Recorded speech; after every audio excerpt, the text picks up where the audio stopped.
I lost my job on Monday. By Thursday, I lost my apartment not because I missed rent, but because my own sister bribed my landlord $1,000 to kick me out for my own good. I thought that was rock bottom, but it was actually the receipt that cost my family everything, when they stood frozen in that freezing parking lot. They thought they were teaching me a lesson, but they had just handed me the keys to ruin their lives. My name is Lucy Johnson. I am 28 years old, and until 9 o'clock on a Monday morning, I was a mid-level account manager at Bright Loop Systems, a SaaS company in downtown Pittsburgh that prided itself on family values right up until the moment they decided to trim the fat. The meeting was sterile. It was not a performance review. It was a restructuring. That was the word they used. Restructuring. It sounded architectural, like they were knocking down a wall to open up a room, rather than knocking down my life to save a fraction of a percent on their quarterly earnings. I sat there, hands folded in my lap, listening to the HR representative read from a script that had likely been drafted by a legal team 3 states away. She did not look me in the eye. She looked at the bridge of my nose, a trick they teach you in conflict resolution seminars to feign engagement without absorbing the other person's pain. I walked out of that glass-walled office with a cardboard box that felt heavier than the sum of its contents, a stapler, a framed photo of my grandmother, Eleanor, a mug that said, "World's Okayest Employee," which was a gag gift from a Secret Santa exchange 2 years ago. I stood in the elevator, watching the numbers descend, telling myself to breathe. This was just a stumble. People lose their jobs every day. It is part of the modern American experience. You get up, you dust yourself off, you update your resume, and you move on. The air outside was biting. It was that specific kind of Pennsylvania gray that seeps into your bones and stays there until May. I sat in my Honda Civic, a car that had seen better days and certainly better owners, and I stared at the steering wheel. I had enough savings to cover rent for maybe 1 month if I ate nothing but ramen and walked everywhere, but I needed a buffer. I needed a landing pad just for a few weeks while I scrambled to find something new. I picked up my phone. My fingers hovered over my mother's contact name. We were not exactly the Brady Bunch, but we were family. I had co-signed loans for them. I had helped them with down payments. I had been the dutiful daughter who showed up to every holiday dinner with expensive wine and a smile plastered on my face. Surely, in a crisis, the flow of generosity would reverse direction. I called. My mother answered on the 3rd ring. Her voice was distracted, the sound of a television humming in the background. "Mom, I have some bad news," I said, my voice cracking just a little. "Bright Loop let me go. Just now. It was a layoff." "Oh, Lucy," she sighed, but it was the sigh of someone inconvenienced by a telemarketer, not a mother hearing her child is in distress.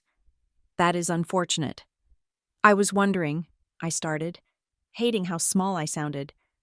"I need to cut expenses immediately until I find a new role. Could I maybe crash in the guest room for 2 or 3 weeks, just until I get my footing back?" The silence on the other end was loud. It lasted 5 seconds.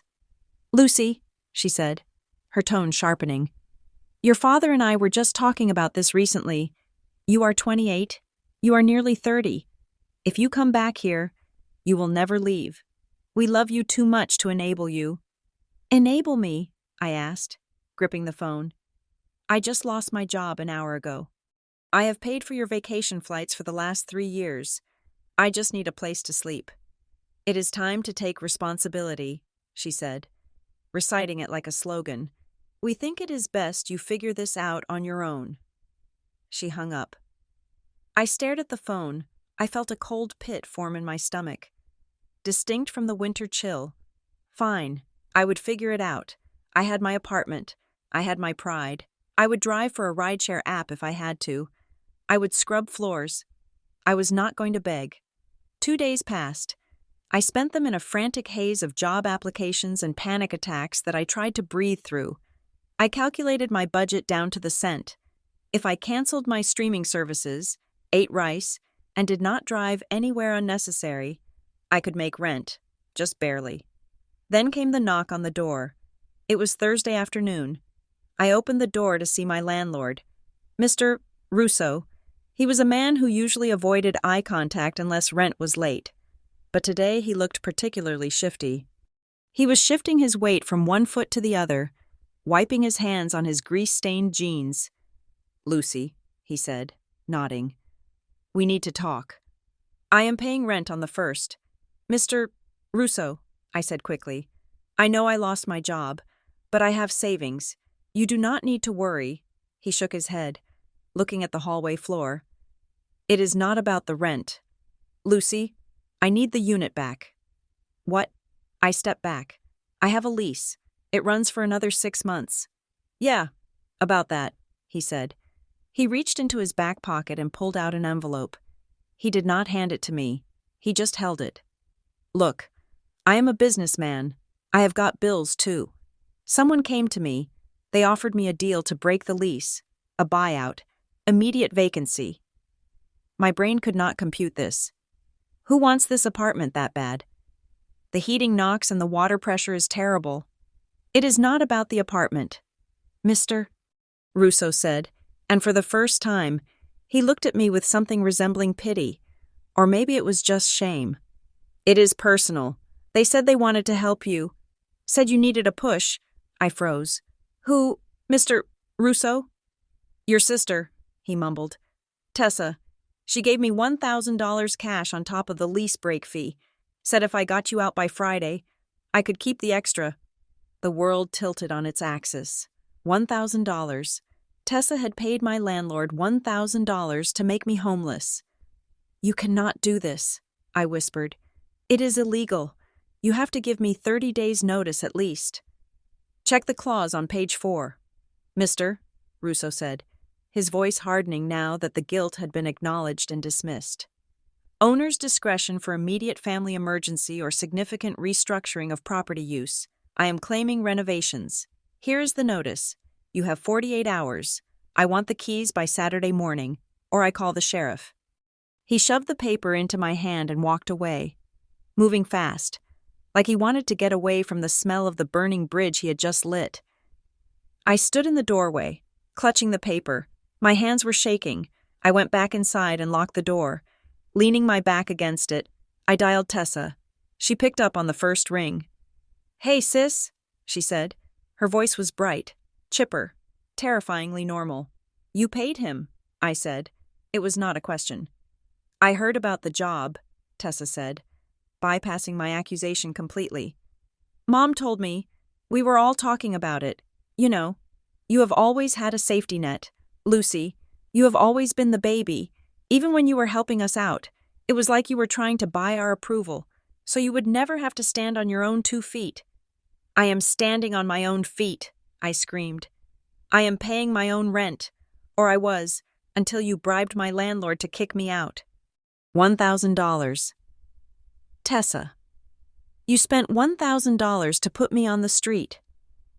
"It is an investment in your character," she said, and I could hear the smirk through the receiver. "Mom and Dad agree. We all think you are too comfortable. You need a shock to grow up.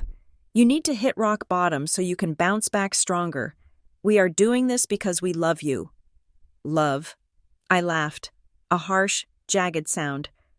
"You are making me homeless in winter. I have nowhere to go." "Oh, stop being dramatic," she snapped. "You will figure it out. The streets will teach you faster than a coddling family ever could. Consider this tough love. Sink or swim. Lucy." The line went dead. I called my parents again. Surely, they did not know the extent of this. Surely, they thought Tessa was just talking tough. "Dad," I said when he answered, "Tessa paid my landlord to evict me. I have to leave in 2 days. Please, I have nowhere to go." "Tessa called us," my father said. His voice was calm, measured. "She told us her plan. We think it is a bold move. You need to learn resilience. Lucy, you are too soft. I am going to be sleeping in my car," I said. Tears finally spilling over. "It is 20 degrees at night." "Then you better buy some blankets," he said. "Do not come to the house. Lucy, we are changing the alarm code. This is for your own good." I dropped the phone on the cheap laminate floor. It did not break. It just sat there, glowing. A portal to a world I apparently no longer belonged to. The next 24 hours were a blur of frantic, terrifying efficiency. I did not have the money for a storage unit and a deposit on a new place. I had to choose. I chose survival. I went to the dollar store and bought heavy-duty trash bags. I sorted through my life. Clothes went into 2 bags. Toiletries in a plastic bin. The photo of my grandmother went into the glove compartment of my car. Everything else, the furniture I had assembled myself. The books I loved. The kitchenware I had to leave. I posted a free stuff ad on a local community board just so I wouldn't have to pay Mr. Russo a disposal fee. By Friday evening, my apartment was empty. I handed the keys to Mr. Russo. He would not look at me. He just took them and muttered, "Good luck." I walked to my car. It was a 10-year-old sedan with a heater that only worked when the engine was running at high RPMs. I crammed the trash bags into the back seat until they blocked the rear window. I put my pillow and a duvet in the front passenger seat. I drove. I did not know where to go. You do not realize how much of the world is forbidden to you until you have nowhere to be. You cannot park in front of houses. The neighbors call the cops. You cannot park in store lots. Security guards knock on your window. I found a 24-hour supercenter on the outskirts of town. The back of the parking lot was dark. There were 2 other cars there with fogged-up windows, a tribe of the invisible. I turned off the engine to save gas. The silence rushed in, followed immediately by the cold. It was a creeping, insidious cold. It started in my toes and worked its way up. I put on 2 sweaters and a coat. I wrapped myself in the duvet. It was not enough.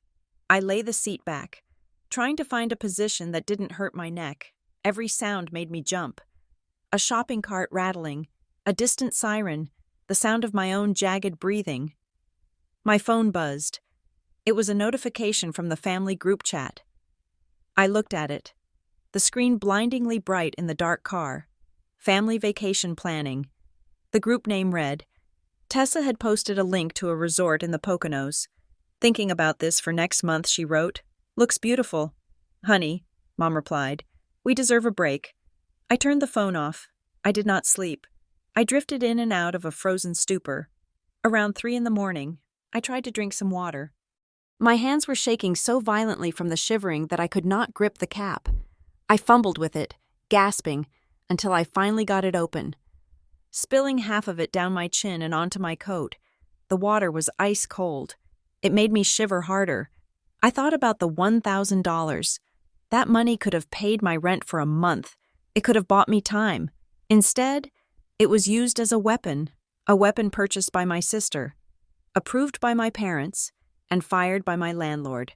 I wondered if they were sleeping. I wondered if their beds were warm. I wondered if they felt righteous. Morning came slowly. The gray light filtered through the condensation on the windows. My neck was stiff, my bladder was full, and my head felt like it was stuffed with cotton. I sat up, rubbing my face, trying to summon the energy to start the car and find a public restroom. I wiped the fog from the driver's side window. I froze. Standing there, directly in front of my car, were 3 figures: my father, my mother, and Tessa. They were standing in the middle of the parking lot, their breath puffing out in white clouds. They were wearing their winter coats, the nice ones. Tessa was holding a designer coffee cup, but they were not smiling. They were not gloating. They were not holding a "We told you so" banner. They were staring at me, or rather, at my car. Their faces were pale, not just cold pale, but sheet white, blood-drained pale. My mother had her hand over her mouth. My father looked like he had been struck in the chest. Tessa's smugness was gone, replaced by a wide-eyed, slack-jawed expression of absolute horror. They looked like they had seen a ghost. I looked at them, confused. I was the one sleeping in a car. I was the one who hadn't showered. I was the victim here. Why did they look like their world had just ended? I reached for the door handle, my numb fingers struggling to pop the latch. I didn't know why they were here. I didn't know how they found me. But looking at their faces, I knew one thing: the game had changed overnight, and they were the ones who were suddenly terrified. The sound of a semi-truck engaging its air brakes 3 rows over jolted me awake. My heart hammered against my ribs. A frantic, bird-like rhythm that had nothing to do with the dream I could not remember and everything to do with where I was. I was not in my bed. I was not in a guest room. I was folded like a piece of origami into the driver's seat of a 10-year-old Honda, my breath misting on the glass, creating a private, frozen fog that separated me from the rest of the world. I checked my phone. It was 4 a.m. I had managed maybe 2 hours of sleep, broken into jagged fragments by the fear of a security guard knocking on the window or the temperature dropping another degree. My lower back throbbed with a dull, persistent ache, the kind that settles deep in the spine and refuses to leave. I tried to stretch my legs, but my feet hit the pedals, and a cramp seized my left calf. I bit my lip to keep from crying out, massaging the knot of muscle through 2 layers of denim. This was reality. This was not a camping trip gone wrong. This was my life now. I waited until the sun began to bleed a pale, watery gray into the sky before I dared to turn the key. The engine sputtered, a terrifying sound that made my stomach clench. Before catching and rumbling to life, I watched the gas gauge needle barely lift off the empty line. I had to be careful. Every mile cost money I did not have. I drove to a coffee shop I knew on the edge of the Strip District, a place with scratched wooden tables and baristas who looked too tired to care if you lingered. I needed a bathroom. I needed to wash my face. I needed to feel like a human being, even if just for 20 minutes. I ordered a small drip coffee, black, no sugar, no milk, nothing that might cost extra. $2.50, the girl behind the counter said. I tapped my card. I held my breath until the machine beeped its approval. I took the cup, which felt scorching hot against my numb fingers, and found a table in the back corner near a power outlet. I plugged in my phone like it was a life support system. In a way, it was. It was my only tether to a world that functioned on schedules and direct deposits, not survival instincts and fear. I opened my banking app. I did not want to look, but I had to. The number on the screen seemed to mock me. $382.14. That was it. That was the sum total of my existence. And then, a notification popped up at the top of the screen: auto insurance payment scheduled. $112 due tomorrow. I did the math in my head. After the insurance, I would have barely $270. That had to cover food, gas, and whatever emergency came next. For the first time, the word homeless settled over me not as a temporary descriptor, but as a heavy, suffocating blanket. I was not just between places, I was indigent. I was one flat tire away from losing my shelter. I took a sip of the bitter coffee and opened the family group chat. I don't know why I did it. Masochism, maybe, or a foolish, lingering hope that someone, my mother, my father, even Tessa, had woken up with a conscience. Maybe they realized that sending a young woman to sleep in her car in the middle of a Pennsylvania winter was not teaching a lesson, but creating a tragedy. The chat was active. There were 12 unread messages. Tessa: I think the blue dress works better for the dinner on the second night. The lighting at the resort is supposed to be very warm. Mom agreed. You look stunning in blue. Did you pack the sun hat, Dad? I checked the weather. It is going to be perfect for golf. Tessa: can't wait. We really need this recharge. Mom: absolutely. It has been such a stressful month. I stared at the screen, my eyes burning. Stressful. They found it stressful. They were discussing resort wear and golf outings while I was washing my armpits in a coffee shop bathroom and calculating how many calories were in a $1 menu cheeseburger. There was not a single mention of me. No, is Lucy okay? No, did she find a place? It was as if I had ceased to exist the moment I became inconvenient. The silence regarding my name was louder than if they had been screaming insults. It was a complete and total erasure. I set the phone down, face down, on the scarred table.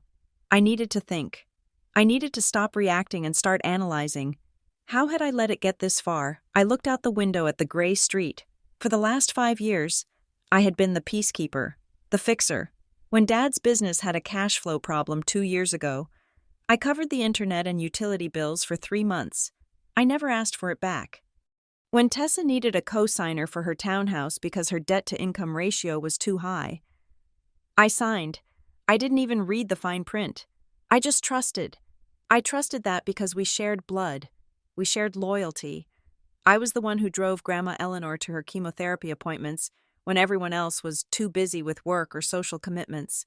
I was the one who sat by her bed in hospice, holding her hand while she drifted in and out of consciousness, listening to her stories about the old days. Grandma Eleanor. A lump formed in my throat. She was the only one who didn't look at me like I was an investment that needed to yield a return. She looked at me like I was a person. I picked up the phone again, ignoring the group chat, and opened my email. I searched for her name. I just wanted to read her words, to hear her voice in my head, something to drown out the indifference of my parents. Hundreds of emails came up, recipes she had forwarded, birthday wishes, and then, buried deep in the archives from 4 years ago, a subject line caught my eye. For my Lucy. Just in case. I frowned. I didn't remember this one. The date was 3 weeks before she died. I clicked it. The email was short. Typos were scattered throughout, a testament to her shaking hands and failing eyesight. My dearest Lucy, I am writing this because I know your father. He is a good man in his way, but he is weak, and he listens to those who shout the loudest. Your mother and sister shout very loud. I have made arrangements. They think they know everything, but I have kept a few cards close to my chest. You are the only one who sat with me when the silence was too much to bear. You are the only one who didn't ask about the will. If the day comes when they push you too far, or if you find yourself without a roof, I want you to find the lawyer I sent you to for the power of attorney papers that time. He has the rest. If you need the house papers, find him. Love, Gran. I read it twice, then 3 times. My heart began to beat faster. A different rhythm now, less fear, more adrenaline. The house papers. My parents lived in a sprawling, beautiful home in Hawthorne Ridge. It was a vacation property that had been in the family for decades. They had moved there permanently 5 years ago, shortly after Grandma got sick, claiming they were caretaking the estate. They acted like lords of the manor. Tessa had her own wing. They hosted parties. They posted photos of the renovations. But now that I thought about it, really thought about it, I had never heard them explicitly say they owned it. Whenever the topic of the deed or taxes came up, Dad would wave his hand and say, "It is all in the family trust," or Mom would change the subject to new curtains. I had assumed family trust meant them. I went to my contacts. I scrolled down, past the friends I was too ashamed to call, past the colleagues I would never see again. My finger hovered over a name I had saved the day of the funeral, a man who had handed me his card with a solemn nod. Ethan Varela, attorney at law. I remembered him. He was young, sharp, quiet. He had stood at the back of the service, watching my family with an expression I couldn't place at the time. Now, looking back, I realized it might have been disdain. I checked the time. It was 8:15 in the morning. Law offices usually opened at 9. I finished the last of my cold coffee. It tasted like ash. But as I swallowed it, I felt something shift inside me. The despair that had been crushing my lungs since Monday morning began to recede, replaced by a cold, hard clarity. My sister had paid $1,000 to break me. My parents had watched me sleep in a freezing car and turned their backs to discuss golf clubs. They thought I was helpless. They thought I was just Lucy, the soft one, the one who would cry and beg and eventually apologize for being a burden. But they had forgotten about Grandma Eleanor, and they had certainly forgotten that I was the one who held her hand while she signed the final papers. I stood up. My legs were stiff, but they held my weight. I gathered my trash, threw the cup in the bin, and walked out to my car. I wasn't going to look for a job today. I wasn't going to look for an apartment. I was going to find out who really owned the roof over my parents' heads. I sat in the driver's seat of my Civic, my thumb hovering over the call button. My heart was doing a frantic drum solo against my ribs, but my mind felt strangely still. It was the stillness of a person who has already fallen off the cliff and is just waiting to hit the ground. I pressed the green icon. The phone rang once, twice. "Lucy Johnson," a voice answered. It was not a question. It was a statement, calm and deep, like the closing of a heavy book. "I was wondering when I would hear from you," I blinked, surprised by his tone. Ethan Varela sounded less like a lawyer taking a client call and more like a chess player who had been waiting 20 turns for his opponent to finally make the obvious move. "Ethan," I said, my voice rasping from dehydration and lack of use, "I think I need help." "I know you do," he said. There was no pity in it, just facts. "I saw your sister's post about the vacation, and I heard through the grapevine about the eviction. Pittsburgh is a smaller town than people think, especially in legal circles." I felt a flush of shame heat my neck, despite the freezing car. "You know, I know enough," he said. "But I need to hear the rest from you. Where are you?" "I am in a parking lot," I admitted, looking at the piles of dirty snow pushed up against the curb. "I lost my job on Monday. My sister paid my landlord $1,000 to kick me out on Thursday. I have $300 to my name, and my family is planning a golf trip while I sleep in my car." Silence stretched on the line for a beat. "Can you make it to my office on 4th Avenue?" he asked. "Say, in 30 minutes. "I can be there," I said. "Good. Park in the garage next door. I will validate your ticket. Do not worry about the cost." 30 minutes later, I was walking into the lobby of Varela Associates. It was a stark contrast to my current reality. The air smelled of lemon polish and expensive coffee. The carpet was thick enough to silence my cheap boots. The receptionist nodded at me and pointed toward the corner office without asking for my name. Ethan was standing by the window when I entered. He turned, and I was struck by how little he had changed since Grandma's funeral. He was sharp-featured, wearing a charcoal suit that fit him perfectly, with eyes that seemed to dissect everything they looked at. He gestured to one of the leather chairs in front of his desk. "Sit," he said. I sat. The leather was soft, warm, and comfortable. I almost cried just from the sensation of physical comfort. "Tell me," he said, taking a seat opposite me. "Everything. Don't leave out the ugly parts." So I did. I told him about the meeting at Bright Loop. I told him about the call to my mother, the rejection, the landlord's shifty eyes, the bribe. I told him about the group chat, the indifference, the way they stood in the parking lot and looked at me like I was a stain on their perfect morning. When I finished, I felt hollowed out. I waited for him to offer a tissue or a platitude. Instead, he reached into his drawer and pulled out a thick manila folder. He placed it on the desk between us. "Your grandmother, Eleanor, was a very observant woman," Ethan said. "She came to me about 6 months before she passed. She was worried. She told me that she loved her daughter, your mother, but she did not trust her. And she certainly did not trust your father's business acumen or your sister's ambition." He opened the folder. He spun a document around so it faced me. "This is the last will and testament of Eleanor Caldwell," he said. "Read the highlighted paragraph." I leaned forward. My eyes scanned the legal jargon until they hit the yellow highlighter. "I hereby devise and bequeath my real property located at 42 Maple Drive, Hawthorne Ridge, Pennsylvania, solely to my granddaughter, Lucy Johnson, to be hers absolutely and forever." I read it again, then a third time. My brain refused to process the words. "Wait," I said, looking up at him. "The house in Hawthorne Ridge, the one my parents live in, the one they reside in," Ethan corrected. "Not the one they own, but they have lived there for 5 years," I stammered. "They moved in when Grandma got sick to take care of her. They stayed after she died. They renovated the kitchen. Dad built a deck." "They did," Ethan nodded. "And they did so without ever checking the deed. You see, when Eleanor passed, the title transferred to you immediately upon probate. I am the executor. Your grandmother gave me specific instructions. She said, and I quote, "Let them stay as long as they treat Lucy well. But the moment they turn on her, you show her the paper." He leaned back, interlacing his fingers. "She knew, Lucy. She knew they used you. She knew you were the one who signed the loans and did the work while they took the credit. She wanted you to have a safety net that they could not touch. That house is 100% yours.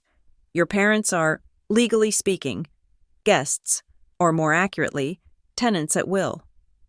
I sat back, the breath knocked out of me.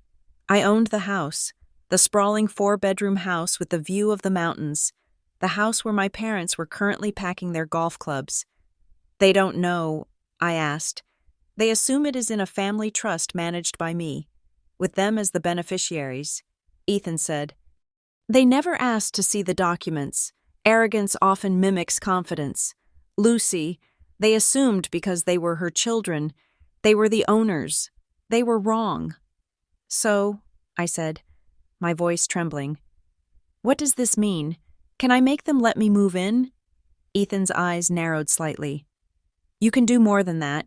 You have the right to issue a notice to vacate, in Pennsylvania, for a tenant at will, which is what they are since there is no lease and they pay no rent. We usually give 30 days. However, given the circumstances of your own housing emergency, we can expedite the process or simply demand possession." "Kick them out," I whispered. The thought was terrifying. "Ethan, they are my parents. If I do that, they will never forgive me." "Did they hesitate to let you sleep in a car in January?" Ethan asked softly. "Did they forgive you for losing your job? Did your sister hesitate to pay $1,000 to remove the roof over your head?" The question hung in the air. The image of the frost on my windshield came back to me, the pain in my back, the taste of the cheap coffee. "No," I said. "They didn't." "Then we are just applying the same standard of tough love they are so fond of," Ethan said. "But we are not done." He flipped another page in his notebook. "You mentioned loans. Tell me about them." I rubbed my temples. This was the part I was most ashamed of. "My dad wanted to start a luxury tour business 3 years ago, Ridge Trail Outfitters. He had bad credit from a bankruptcy in the 90s. He needed a co-signer for the initial business loan and the fleet of vans. I signed.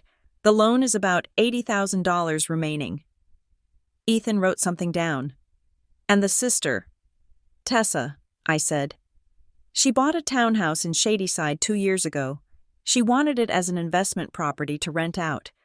But she couldn't qualify for the mortgage on her own because her income is commission-based and fluctuates. I co-signed the mortgage. I am on the title, but I am also on the debt." Ethan stopped writing. He looked at me with a mixture of frustration and respect. "Lucy, you are not just a family member to them. You are their financial spine. You are the infrastructure." "I thought I was helping," I said weakly. "You were enabling," Ethan corrected. "But this is good. Strategically, this is excellent. How is having $100,000 of debt good?" "Because it gives you leverage," he said. "If you are a co-signer, you have rights. With the business loan, if the business is not performing or if the relationship has broken down, you can demand to be removed. The bank will then require your father to refinance solely in his name, based on what you told me about his spending habits. Do you think he can qualify?" "No way," I said. "His credit score is terrible." "Exactly. So the bank calls the loan or he has to sell the assets," Ethan said. "And the townhouse? If you are on the title, you can force a partition sale. You can tell Tessa either refinance this in your own name within 60 days and buy me out, or we sell the property." He leaned forward, his gaze intense. "If she cannot refinance, and she likely cannot without your stable credit history, she loses the house. You have the power to dismantle their entire lifestyle with 3 letters." I stared at the papers on the desk. For years, I had felt small. I had felt like the sidekick in their main character energy. I was the one who applauded. I was the one who fixed things. I was the one who absorbed the shocks. And all this time, I held the keys. I just hadn't looked in my pocket. If they don't leave the house, I started, looking at the will again. Then we file for eviction, Ethan said. It is a legal process. It is cold. It is administrative. And it is unbeatable. They cannot win against a clear title and a will. They will scream. They will cry. They will threaten. But the sheriff listens to judges, not emotional manipulation. He paused, watching me. The question is not what the law can do, Lucy. The question is what you are willing to do. Are you ready to stop being the victim? I thought about the family vacation chat. I thought about Tessa's smirk when she said I needed a shock. I thought about the way my mother sighed when I asked for a place to sleep. They had stripped me of my home, my dignity, and my safety. They had done it with a smile, calling it love. I looked at the photo of Grandma Eleanor on Ethan's desk. He had a small copy of it too, tucked in the corner of his frame. She looked stern, but her eyes were kind. She had given me this weapon. It would be an insult to her memory not to use it. I am done, I said. My voice was steady now. The trembling had stopped. I am done being the safety net. I am done being the bank. And I am done being the punching bag. I looked Ethan in the eye. Draw up the papers, I said. I want to issue the notice to vacate. I want to contact the bank about the business loan. And I want to send a letter to Tessa about the townhouse. Ethan smiled. It was a small, sharp smile. He picked up his pen. Excellent, he said. I suggest we start with the house. 60 days is generous. But let's stick to the letter of the law so they have zero wiggle room. We will serve them via certified mail and a process server. It sends a clearer message than a text. And the loans? I asked. I will draft a formal demand letter to your father and sister, Ethan said, stating that due to the change in your financial circumstances which they caused, you can no longer carry the risk of their debts. We will demand they refinance within 30 days or face legal action to force a sale. It is poetic, really. They wanted you to be independent. Well, now they have to be independent too. They are going to hate me, I said. The realization was heavy, but it didn't crush me like I thought it would. They already treat you with contempt, Lucy, Ethan said gently. At least now. They will treat you with respect. Fear is a form of respect. He stood up and extended his hand. Welcome to the rest of your life. Lucy, it belongs to you now. I stood and shook his hand. His grip was firm. Thank you, Ethan. Don't thank me, he said. Thank Eleanor. She bet on you long before you bet on yourself. I walked out of the office. The air outside was still freezing, the wind still biting. But for the first time in 4 days, I didn't feel cold. I felt the heat of a fire starting in my chest. I walked to my car, not as a homeless woman sleeping in a parking lot, but as the owner of an estate in Hawthorne Ridge. I sat in the driver's seat and looked at my phone. The group chat had a new message. Tessa. Just booked the spa treatments. Can everyone Venmo me $50 for the deposit? I looked at the message. I didn't reply. I didn't leave the group. I just put the phone down and started the engine. They wanted to teach me a lesson about the real world. They wanted me to learn how to survive without handouts. I put the car in gear. I was going to give them exactly what they asked for. The printer in Ethan's office hummed with a rhythmic, mechanical precision that felt incredibly soothing. It was not just printing paper. It was printing consequences. I sat in the leather chair, watching the pages slide into the tray, one after another, crisp and white, and terrifyingly official. Ethan picked up the first stack. He didn't smile. This wasn't a game to him. It was a procedure. He was a surgeon, and he was about to excise a tumor. This is the notice to quit, he said, sliding the document across the mahogany desk. In Pennsylvania, the law is specific, since there is no lease and no rent has been paid. We are treating this as an at-will tenancy termination. I have drafted it for 60 days. It is generous. It is more than the law strictly requires for certain situations, but it makes us look incredibly reasonable to a judge. If they try to argue hardship, we can point to the 60 days and say, we gave them 2 months to pack. I looked at the paper. It was addressed to my parents. The language was cold, devoid of any familial warmth. You are hereby notified to quit and deliver up possession of the premises. Sign here, Ethan said, handing me a heavy fountain pen. My hand hovered for a fraction of a second. I thought about my mother packing my lunch when I was 6. Then I thought about her voice on the phone telling me that the streets would teach me a lesson. I thought about the frost on the inside of my car window. I signed. The ink was black and permanent. Next, Ethan said, moving the first document aside and presenting the second. This is for the bank regarding Ridge Trail Outfitters. We are notifying them of a material change in the co-signer's status. Specifically, we are informing them that you are withdrawing your guarantee for any future extensions or lines of credit. And we are requesting a review of the current loan terms based on the primary borrower's, your father's financial standing. He will fail the review, I said quietly. The business is barely breaking even. He uses the company credit card for personal dinners. I was the one who balanced the books every month just to keep the bank from noticing. Exactly, Ethan said. When you stop balancing the books, and when you stop backing the debt, the bank will do what banks do. They will panic. They will demand he refinance in his own name to secure the loan. If he cannot, they will call the note due or seize the collateral. That would be the vans. I signed that one too. It felt heavier than the eviction notice. That was his dream. But he had traded my safety for a golf trip, so I was trading his dream for my freedom. And the townhouse, Ethan said, sliding the third stack forward. I have drafted a letter to Tessa. We are demanding she refinance the mortgage to remove your name from the title and the debt within 60 days. If she fails to do so, we will file a partition action to force the sale of the property so you can recover your equity and clear your liability.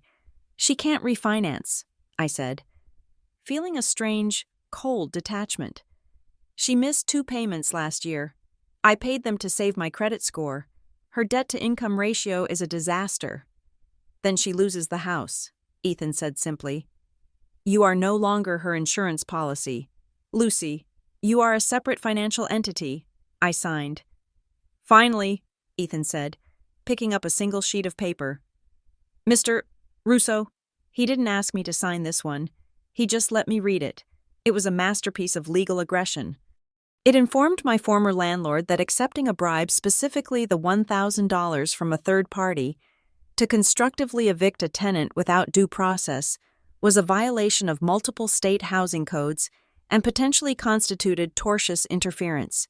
It demanded the return of my security deposit in full, immediately, along with a settlement for relocation costs, or we would file a lawsuit that would cost him 10 times the bribe amount in legal fees alone. He will pay, Ethan said. Landlords like Russo hate court. He will cut a check to make this go away.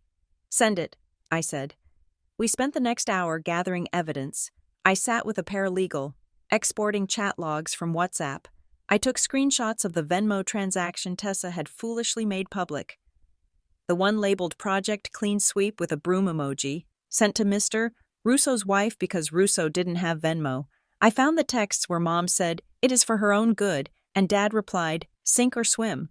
We printed it all. We made a binder. It was not a scrapbook of memories. It was a dossier of betrayal. One last thing, Ethan said as I stood to leave. Do not go back to your old neighborhood. Do not let them find you. If they can corner you, they will try to manipulate you. They will cry. They will scream. They will play the victim. You need to be a ghost. I nodded. I am already a ghost. Ethan, they made me one. I left his office and drove straight to the main post office. I rented a P.O. box. I paid for 6 months with cash. This would be my address now. No one could come knock on a P.O. box. Then I sat in my car and called the 3 major credit bureaus: Experian, Equifax, TransUnion. I navigated the automated menus, my voice steady as I spoke my social security number. I placed a freeze on everything. If Dad tried to open a new credit card in my name to fund his legal defense, or if Tessa tried to use my info to refinance, they would hit a brick wall. I was locking the doors to my life, one by one. The rest of the day was a study in survival. I drove to the public library, not the one near my old apartment, but one 2 towns over. I sat in the back, using their free Wi-Fi to apply for jobs. I didn't just apply, I hunted. I applied for remote customer service, data entry, virtual assistant roles, anything that would give me a paycheck without requiring a physical address. I needed money, and I needed it fast. I ate a can of tuna for lunch, drained the water out the window of my car, and ate it with plastic crackers I had saved from a diner weeks ago. It was a pathetic meal, but I ate it with a sense of purpose. Every dollar I saved was a dollar that kept me independent. I found a 24-hour gym that offered a free 3-day trial. I signed up, I went in, showered for 40 minutes until the hot water turned my skin pink, and washed my hair with the generic soap from the dispenser. I brushed my teeth at the sink, ignoring the side eye from a woman in expensive yoga pants. I didn't care. I was clean. That night, I parked in a commuter lot near a bus station. It was well lit and busy enough that I felt safe, but anonymous enough that no one looked twice at a sleeping girl in a Civic.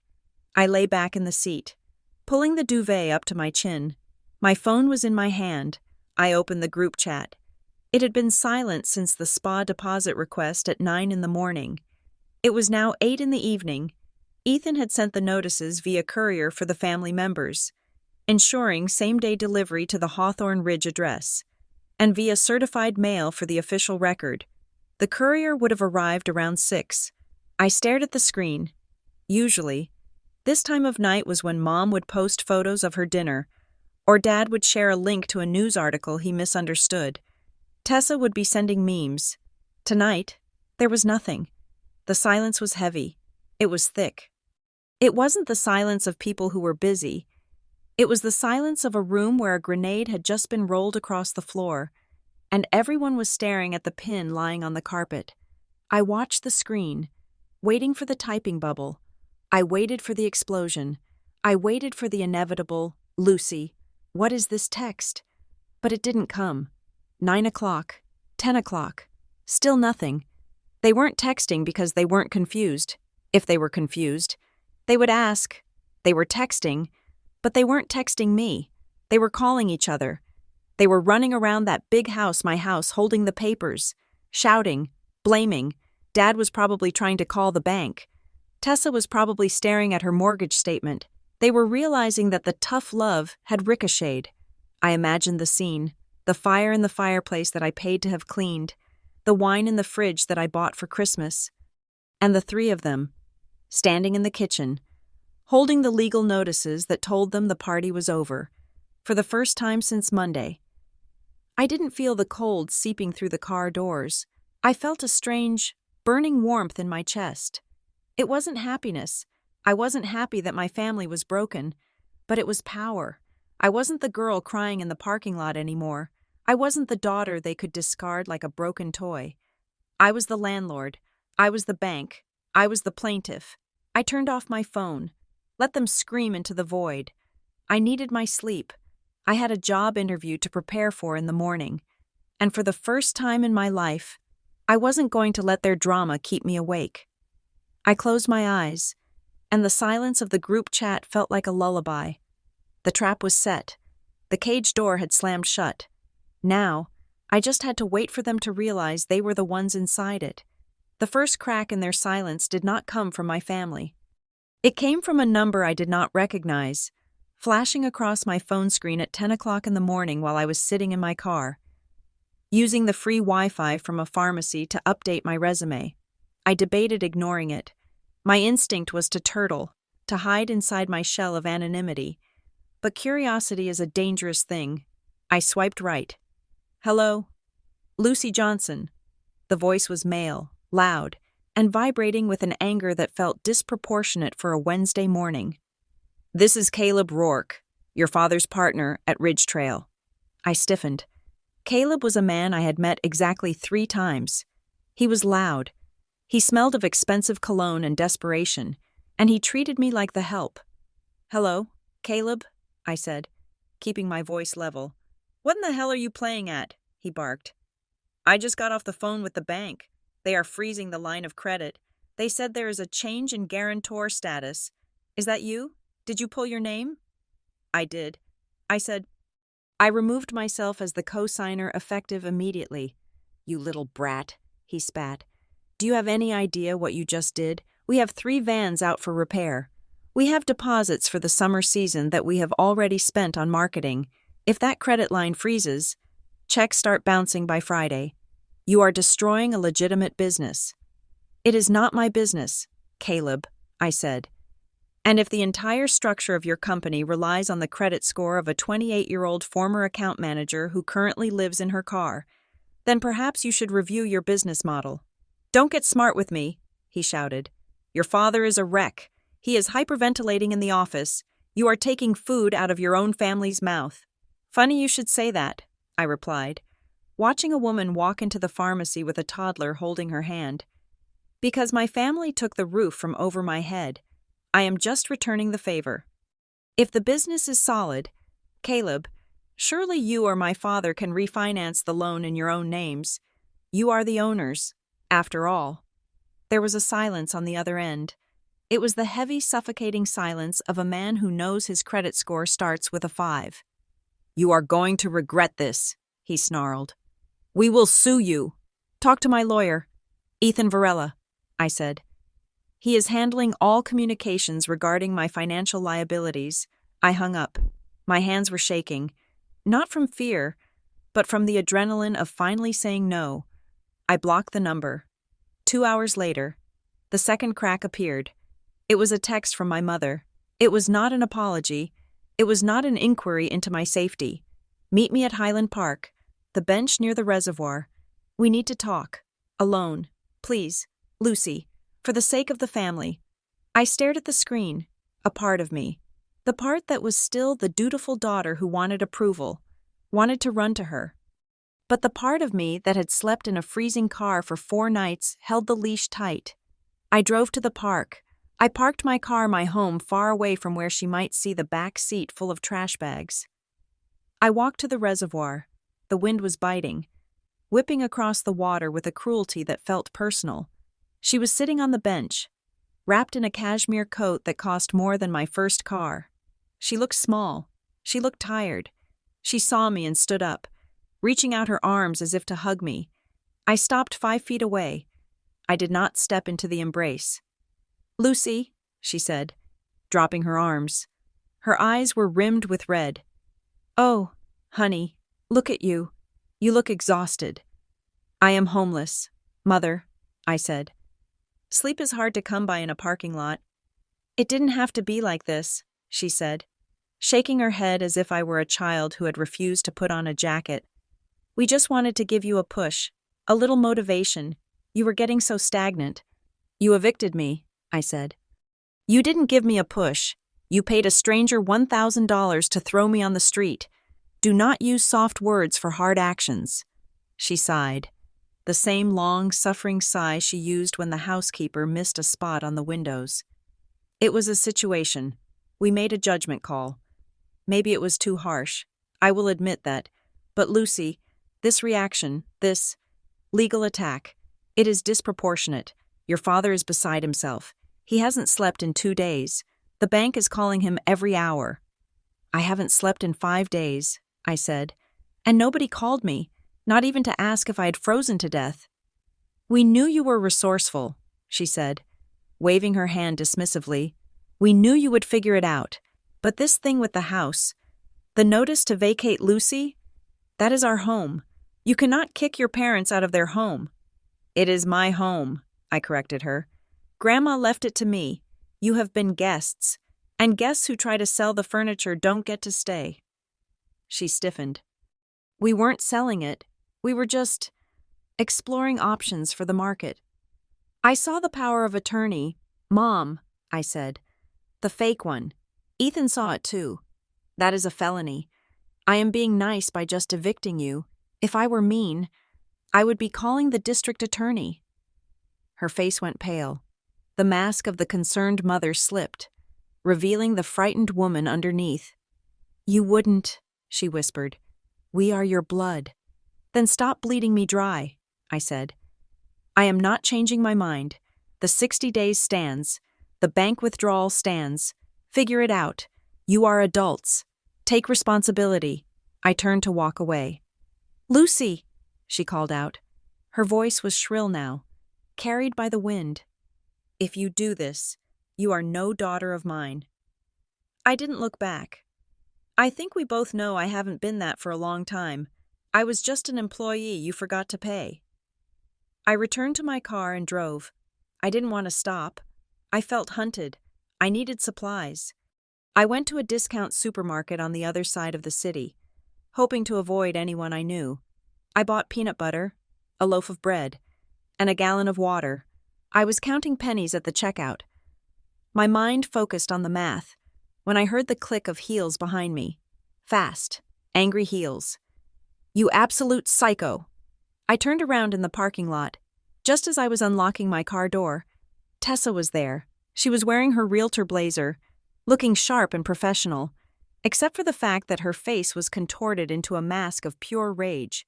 She marched up to me, ignoring the shoppers pushing carts past us.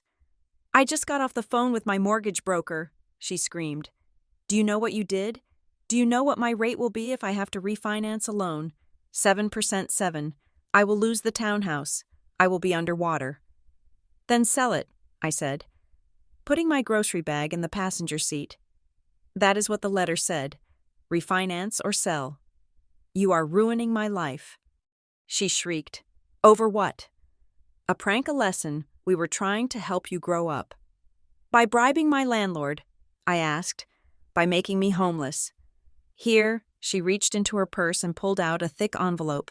She shoved it toward my chest. Here is the $1,000. Take it, I will even give you another $1,500. Lucy, take the money, call off the lawyer, and stop this insanity. I looked at the envelope. It was white, plain, innocent. It held enough money to get me a motel room for a week. It held enough to buy hot food. I looked at Tessa. She wasn't sorry. She was just inconvenienced. She thought everything had a price. She thought I had a price. No, I said. What? She blinked, stunned. It is $1,500. You are broke. Take it. I don't want your money. Tessa, I said quietly. I want my name off your debt. I want my house back. And I want you to understand that you cannot buy people. You are being vindictive, she spat. You are just jealous because I have a life and you have this. She gestured at my beat-up car. I have my dignity, I said. And in 60 days, I will have a house in Hawthorne Ridge. What will you have? Tessa. She looked like she was going to hit me. For a second, I thought she might, but then she saw people watching. She lowered her hand, her chest heaving. Dad is going to fix this, she hissed. He won't let you get away with stealing our home.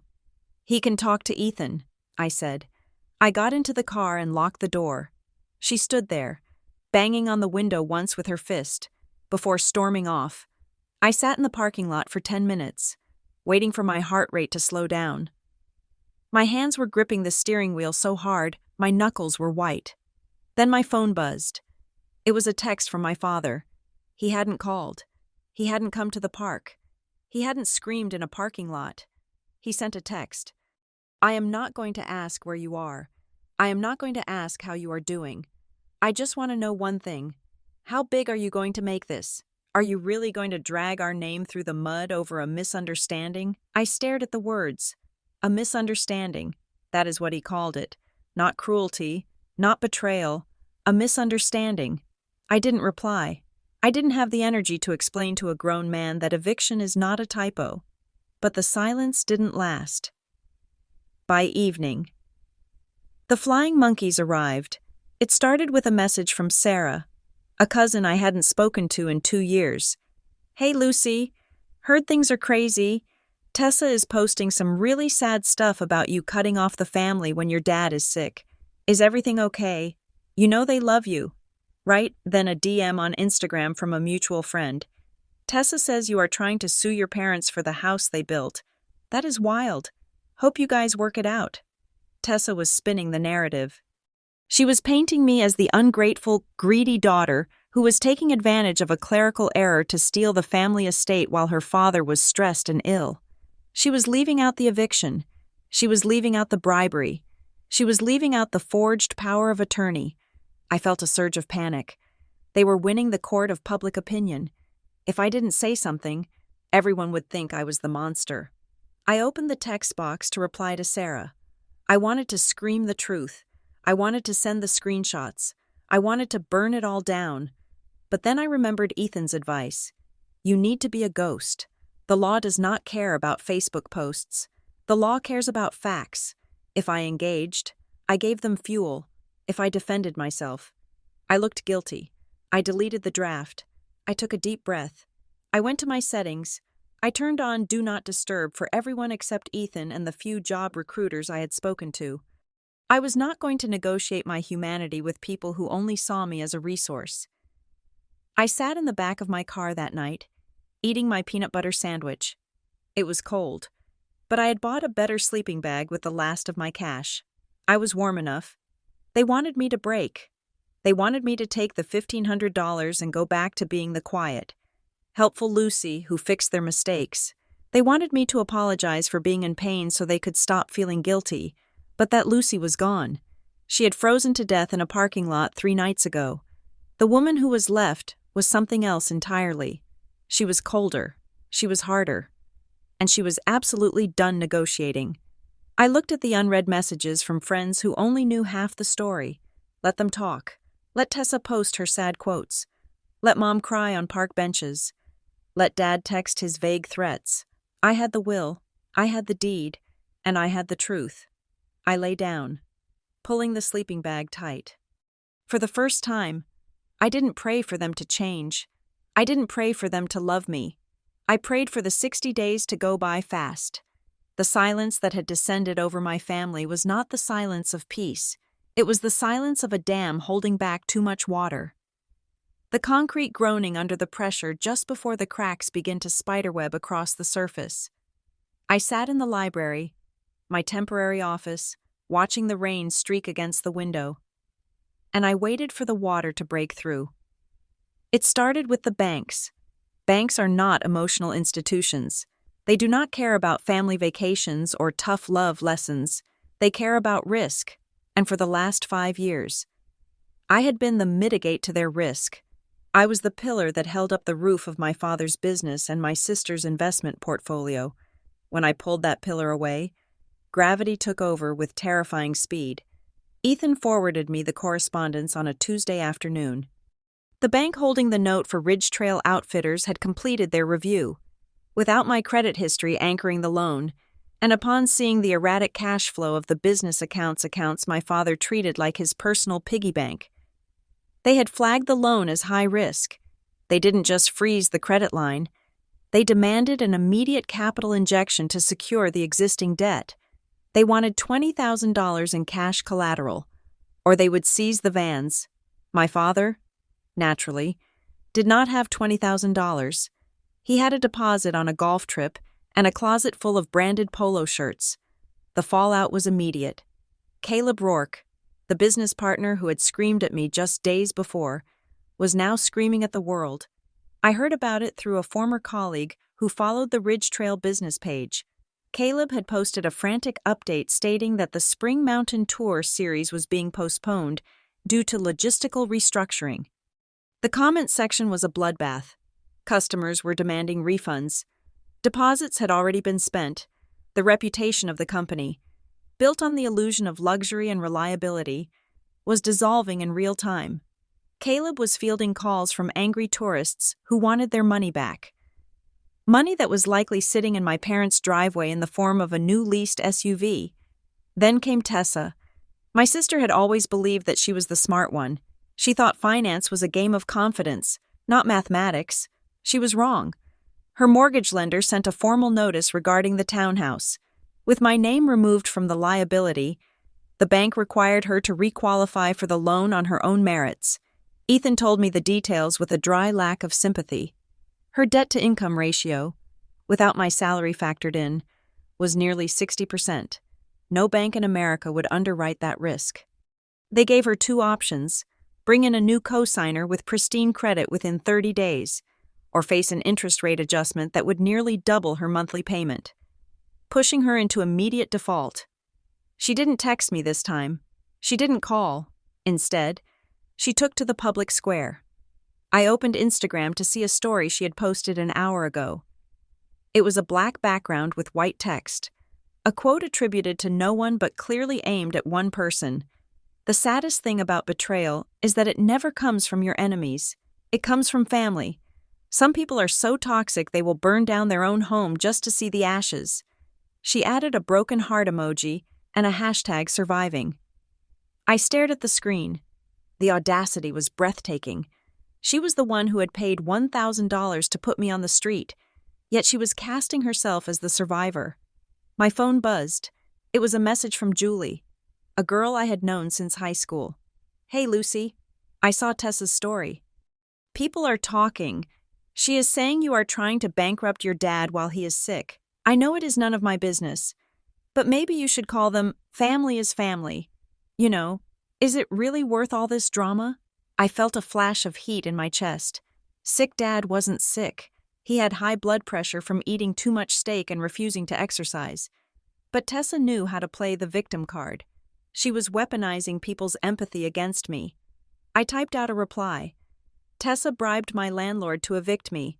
I am sleeping in my car." My thumb hovered over the send button. I deleted it. Ethan's voice echoed in my head. "Do not engage. The moment you argue, you validate their narrative. Let the facts speak in court." I blocked Julie. I blocked 3 other people who just wanted to check in. I wasn't going to participate in the soap opera they were writing. I was writing a legal brief, and my genre didn't allow for plot holes. Then came the turn of Mr. Russo. My former landlord had apparently realized that taking a bribe was not just a moral failing, but a legal liability. Ethan called me on Wednesday morning. His voice tinged with amusement. "Mr. Russo's attorney contacted me," Ethan said. "They are suddenly very eager to settle." "Oh," I asked.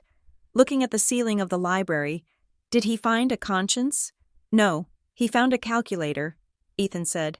"I explained to his counsel that we were preparing to file a suit for wrongful eviction, breach of contract, and intentional infliction of emotional distress. I also mentioned we would be reporting the transaction, the $1,000 Tessa paid him, to the local housing authority and the IRS as undeclared income." "I bet he loved that," I said. "He did not," Ethan agreed. "They are offering to return your full security deposit, plus $2,000 for relocation expenses. If we sign a non-disclosure agreement and agree not to sue, $2,000, plus my deposit." That was nearly $3,000. It was enough to get me into a real apartment. It was enough to stop sleeping in my car. "Take it," I said. "But tell him I want the check by Friday, and I want a written admission that the lease was terminated without cause." "Smart," Ethan said. "We get the money, and we get the paper trail that proves you didn't violate the lease. That protects your rental history for the future." The dominoes were clicking against each other. Faster and faster, the pressure was mounting on all sides. My parents were being squeezed by the bank. My sister was being squeezed by her mortgage. And my landlord was being squeezed by the law. And in the middle of it all, the house in Hawthorne Ridge stood silent. Ethan told me that the certified mail had been signed for by my mother 3 days ago. The 60-day clock was ticking. I decided to drive out there. It was a risk. I knew that. But I needed to see it. I needed to know if they were taking me seriously or if they were still living in denial. I borrowed a car from a friend of a friend, a beat-up truck that my family wouldn't recognize, and drove the 2 hours to the mountains. I parked down the road, hidden by a line of pine trees, and watched the house through a pair of binoculars I had bought at a thrift store. The house looked the same. The porch was swept. The lights were on. But then the front door opened. My father walked out. He wasn't wearing his golf gear. He was wearing old jeans and a sweatshirt. He was carrying a box. He walked to the garage, his shoulders slumped, and placed the box on a growing stack near the door. Then my mother came out. She was holding a lamp, the ugly brass one that had been in the living room for a decade. She wrapped the cord around the base and set it down next to the box. They were packing. I lowered the binoculars. I should have felt triumphant. This was what I wanted. They were leaving. They were respecting the notice, but I didn't feel triumph. I felt a sick, heavy knot in my stomach. Watching my parents pack up their lives because of a piece of paper I signed was a surreal nightmare. They looked old. They looked defeated. My phone buzzed in my pocket, startling me. It was an email from Ethan. Subject update from opposing counsel. I opened it right there in the truck. Lucy, I just heard from the lawyer your parents retained. They are asking for an extension. They claim hardship. They say your father's health is suffering due to the stress, and they cannot physically move within the 60 days. They are asking for 6 months. They are also asking for a family meeting to discuss the terms of the will, which they believe was misinterpreted. I read the words misinterpreted. They still didn't believe it. They still thought there was a loophole. They thought if they stalled long enough, I would crack. They thought if they mentioned Dad's health, I would come running back to fix it. I typed a reply to Ethan. No extensions. Not 1 day. The 60 days stands. If they are not out, we file for eviction and tell them the will is clear. There is nothing to interpret. I looked back at the house. My mother was standing on the porch, hugging herself against the cold, looking out at the driveway as if waiting for a car that wasn't coming. Ethan replied almost instantly, understood. But Lucy, be careful. I have seen this before. When people like your family people who are used to getting their way realize they are actually going to lose, they stop being sad and start being dangerous. They are backed into a corner. They will get reckless. Let them, I whispered to the empty truck. I have the law. I put the truck in gear and drove away before they could spot me. I drove back to the city, back to my P.O. box, back to my solitude. The next 2 days were a blur of tension. The check from Mr. Russo arrived. I deposited it immediately. The relief of seeing my bank balance go from 3 digits to 4 almost making me dizzy. I booked a cheap motel room for the week, a real bed, a real shower, a door that locked.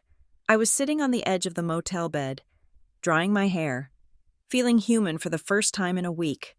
When my phone rang, it was Thursday afternoon. I looked at the screen, expecting Ethan, or maybe Caleb screaming again, or even Tessa trying to beg, but the caller ID was unfamiliar. It was a local number, but it wasn't a contact I had saved. Hello, I answered, my guard up. Is this Lucy Johnson?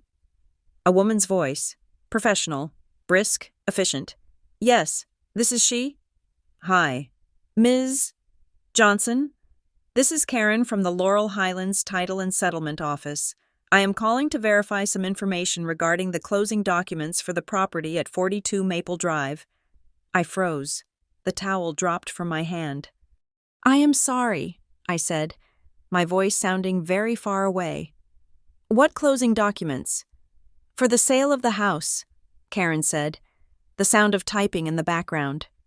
We received the signed purchase agreement and the deed transfer request yesterday. We just need to verify your social security number for the final tax forms before we can release the funds to the sellers. The room seemed to tilt. The sellers? I asked. Who are the sellers? Well, the paperwork lists the sellers as your parents, acting under power of attorney for the owner. Lucy Johnson, Karen said.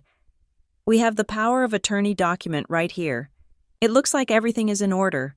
We just need that final verbal confirmation from you since the funds are being wired to an account that doesn't match your name. My blood ran cold. Colder than the parking lot, colder than the snow. They weren't just asking for an extension. They weren't just packing lamps.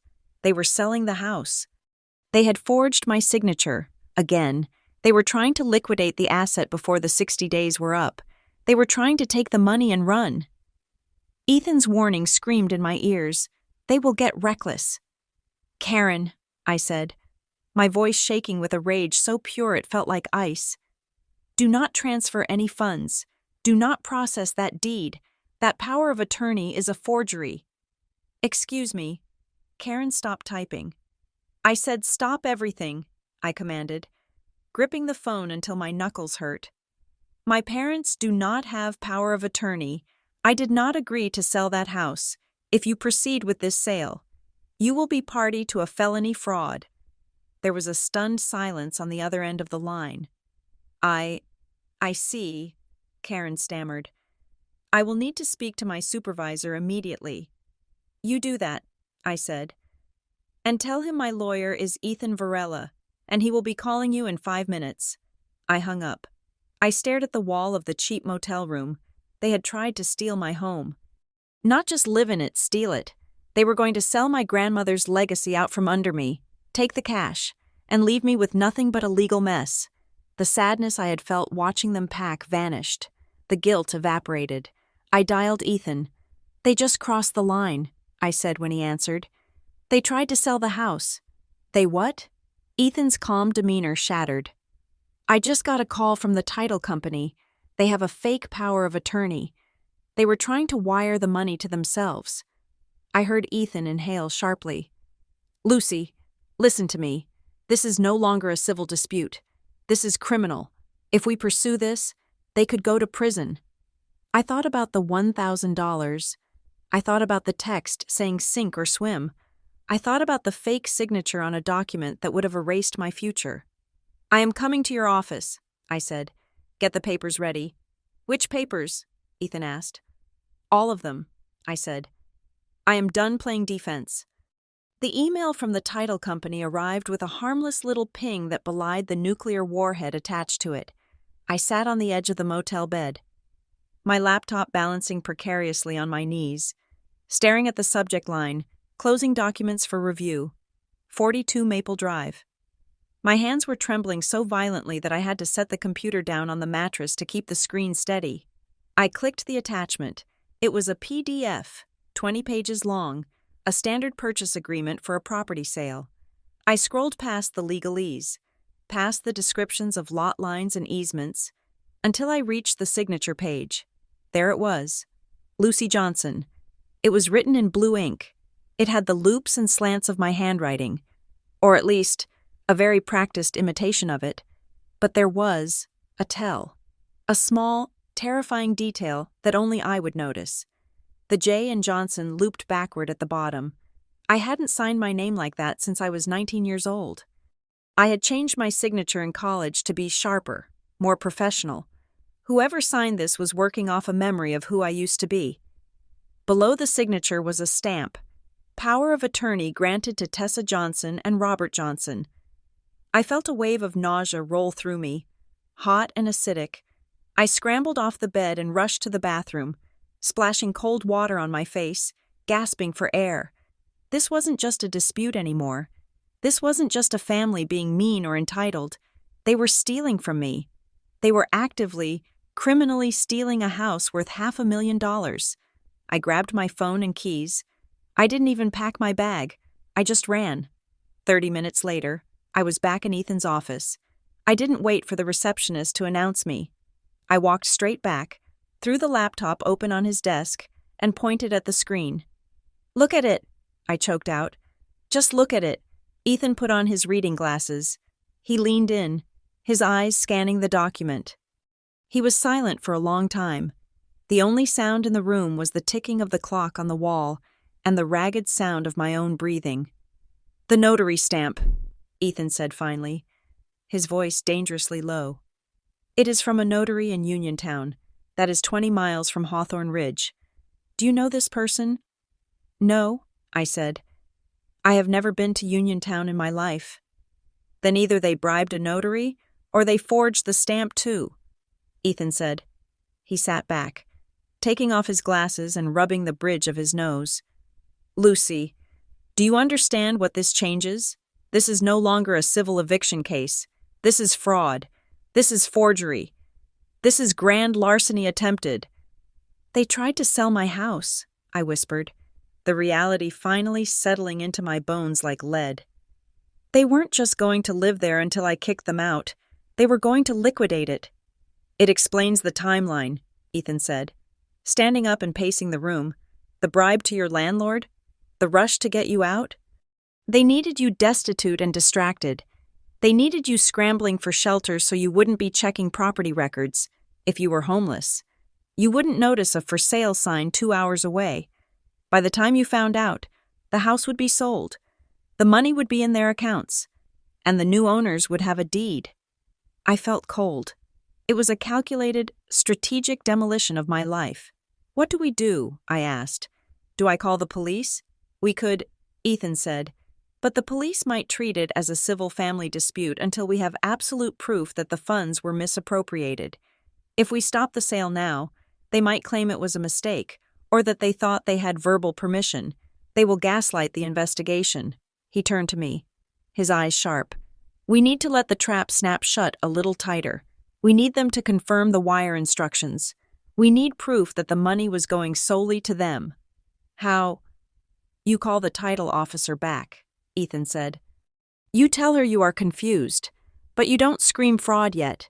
You tell her you need to verify where the proceeds are going because you changed banks recently.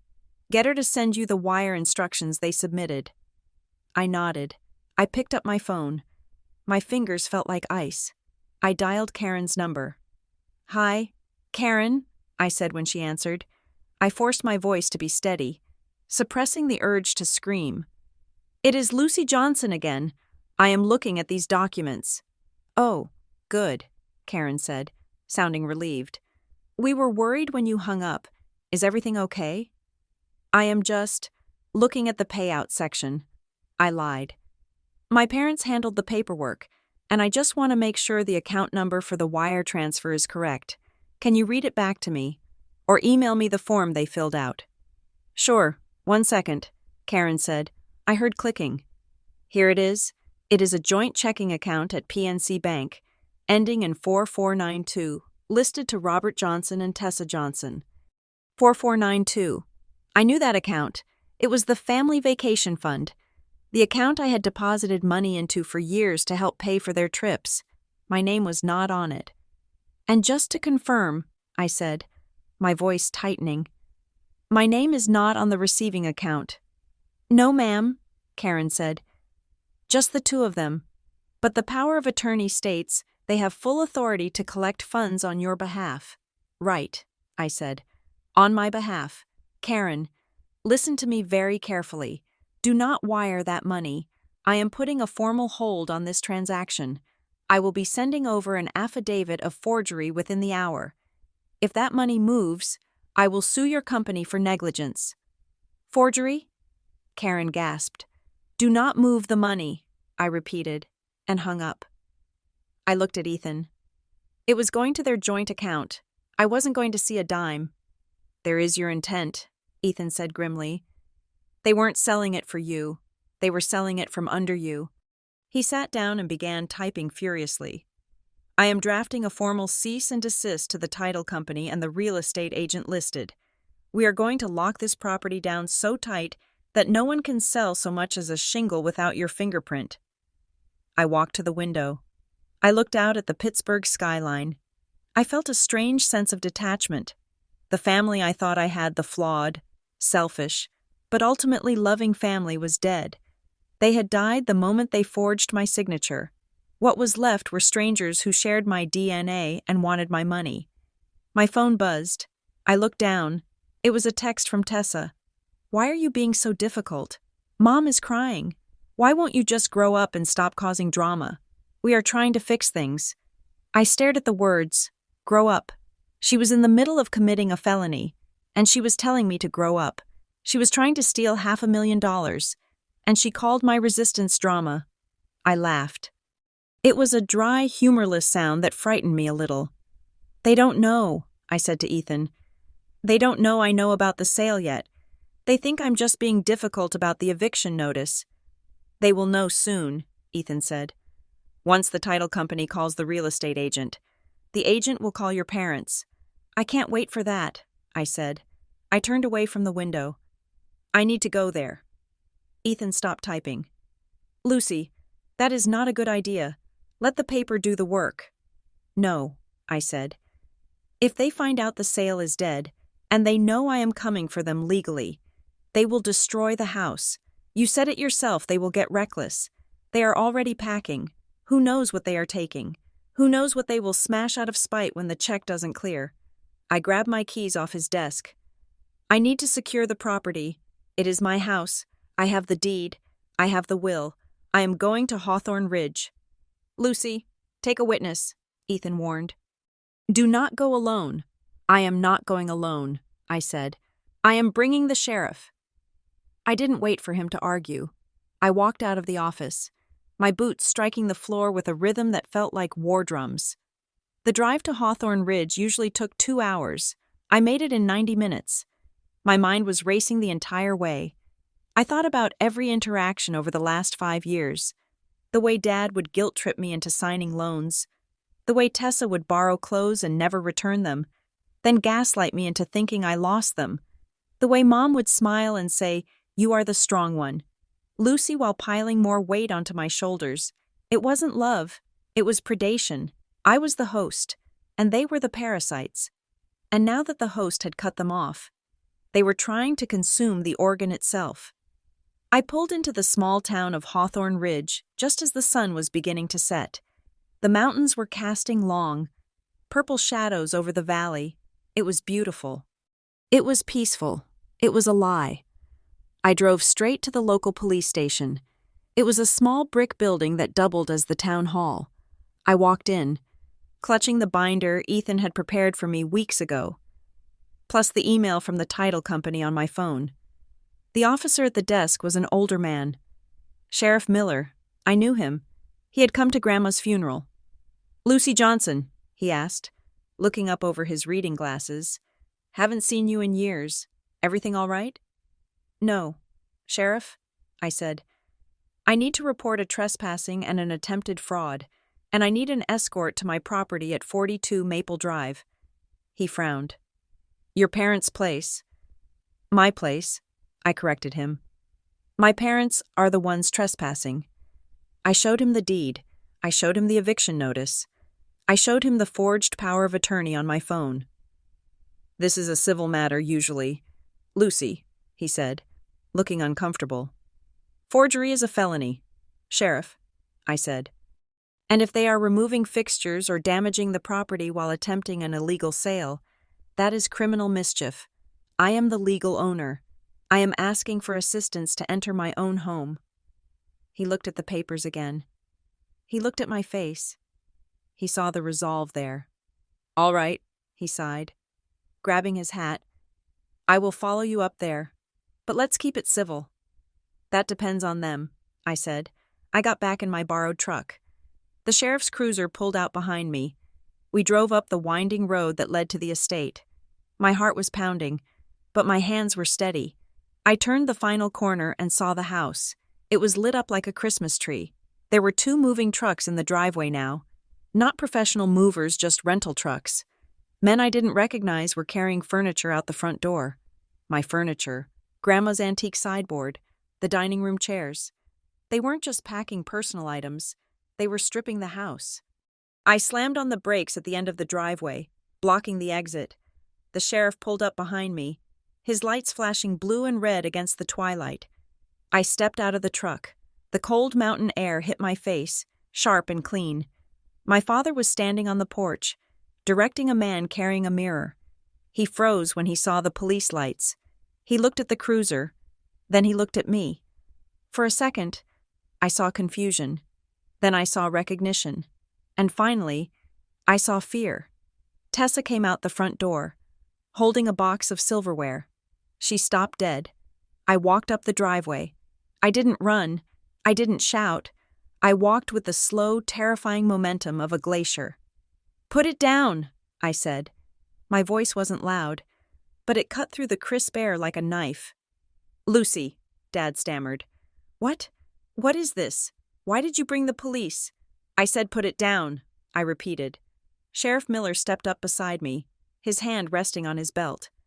Robert, I think you better have your crew stop what they are doing. This is a misunderstanding, Tessa shrieked, dropping the box of silverware. It crashed onto the porch, the sound of metal on wood ringing out. We are moving, we are doing what she asked. You are selling the house, I said, holding up my phone. I spoke to the title company. Tessa, I saw the signature. The color drained from her face so fast she looked like a corpse. She started, but no words came out. "The sale is cancelled," I said, taking another step up the stairs until I was standing eye to level with my father. "The fraud investigation has started, and nobody is taking a single stick of furniture out of this house." My mother appeared in the doorway. She looked at the police, then at the trucks, then at me. "Lucy," she whispered, "you are embarrassing us." I looked at her. I looked at the woman who had birthed me, who had watched me sleep in a car and done nothing. "No, Mom," I said. "I am evicting you, and this time I am watching the door." I turned to the movers. "This property belongs to me. If you move one more item, you are accessories to theft. Unload the truck." The men looked at Dad. Dad looked at the floor. "Do it," Dad whispered. I stood on the porch of my grandmother's house. The blue police lights washing over us, watching my family shrink. They had tried to make me disappear. Instead, they had summoned a storm.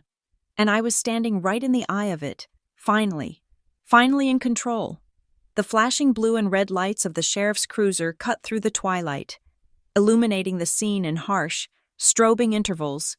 But even the chaotic lighting could not hide the devastation they had wrought on the property. I stood by the hood of my borrowed truck, the engine ticking as it cooled, and just looked. The driveway, usually a pristine sweep of gravel that Grandma had been so proud of, was a disaster zone. It was clogged with cardboard boxes, stacks of books, and garbage bags that had been thrown haphazardly onto the wet ground. The heavy rental trucks had backed up too far, their tires churning the dormant winter grass of the front lawn into a thick, brown slurry of mud. Deep ruts scarred the earth where the wheels had spun, tearing up the daffodil bulbs that I knew were sleeping underneath, waiting for spring. It looked less like a move and more like a looting. The movers, unsettled by the police presence, had backed off. They were standing by the gate, smoking cigarettes and checking their phones, clearly deciding that whatever hourly rate they were being paid was not worth an accessory to burglary charge. That left my family. My mother was sitting on a folding chair near the garage door, shivering in her coat. She had a stack of newspapers and a box of Grandma's blue willow china, the set that was specifically listed in the will as part of the house's inventory. She was wrapping a plate, her hands moving with a frantic, jerky rhythm. She wasn't looking at me. She was looking at the plate, wrapping it, taping it, then unwrapping it, as if her brain had short-circuited. Her eyes were red, swollen, and terrified. My father was the one who broke the tableau. He was struggling with a heavy mahogany cabinet, inching it toward the ramp of the nearest truck. It was a piece I recognized instantly. It had been in the hallway for 40 years. Holding the family photo albums, he was sweating. His face flushed a dangerous shade of purple, using physical labor to mask the absolute humiliation of the moment. He was trying to look busy, trying to look like a man getting a job done, rather than a man getting caught stealing from his daughter. Sheriff Miller stepped out of his car, hitching his belt. The sound of his boots on the gravel was loud in the sudden silence. "Robert," the sheriff said, his voice calm but authoritative. "Put the cabinet down." My father froze. He held the weight for a second longer, his knuckles white, as if defying gravity was the same as defying the law. Then, with a groan of defeat, he lowered it onto the wet driveway. It landed with a heavy thud that vibrated through the soles of my boots. He straightened up, wiping his forehead with the back of his dirty glove. He turned to face me. He didn't look at the sheriff. He looked straight at me, and his expression wasn't one of apology. It was pure, unadulterated resentment. "Are you satisfied?" he asked. The question hung in the cold mountain air, breathless and sharp. "Satisfied," I repeated, the word tasting like copper in my mouth. "You brought the police," he said, gesturing vaguely at the cruiser. "You humiliated us in front of the neighbors. You stopped the trucks. You have made your point. Lucy, are you satisfied now?" I looked at him. I looked at the man who had taught me to ride a bike on this very driveway. I looked at the man who had texted me sink or swim while I was freezing in a parking lot. "I am not satisfied, Dad," I said, my voice steady, though my knees felt like water. "I am just enforcing the timeline you set." He scoffed, a bitter sound. "Timeline you gave us no time." "I gave you 60 days, I said, stepping closer, my boots sinking slightly into the mud they had created. 60 days. That is 1,440 hours. Do you know how much time you gave me? You gave me 48 hours. 2 days. You paid a stranger to throw me out in 2 days. I gave you 30 times the grace you gave me." "It is different," he shouted, his composure cracking. "We are your parents. This is our home." "It was Grandma's home," I corrected him. "And she left it to me because she knew this day would come. She knew you would feel entitled to things you didn't earn. We took care of her." Mom cried out from her chair, clutching a wrapped plate to her chest like a shield. "We sacrificed 5 years of our lives living here." "You lived rent-free in a mansion," I said, looking at her. "That is not sacrifice, Mom. That is mooching. And even then, Grandma didn't mind. I didn't mind. Until you tried to steal it." That was the trigger. Tessa, who had been pacing near the front door, suddenly rushed down the steps. She looked frantic, her hair wild, her eyes darting between the sheriff and the boxes. "We weren't stealing it," she screamed, her voice shrill and desperate. "We were liquidating an asset. We were going to manage the funds. It is a family trust." "There is no trust. Tessa," I snapped, turning on her. "There is a deed, and it has my name on it, only my name. If we had just sold it today, it would have been over," she yelled, and the confession poured out of her like vomit. "The wire would have cleared by tomorrow. We could have paid off the townhouse. We could have fixed Dad's business. We would have had cash. Lucy, we could have started over somewhere else and you wouldn't have had to worry about us. Why couldn't you just let it happen?" The silence that followed her outburst was absolute.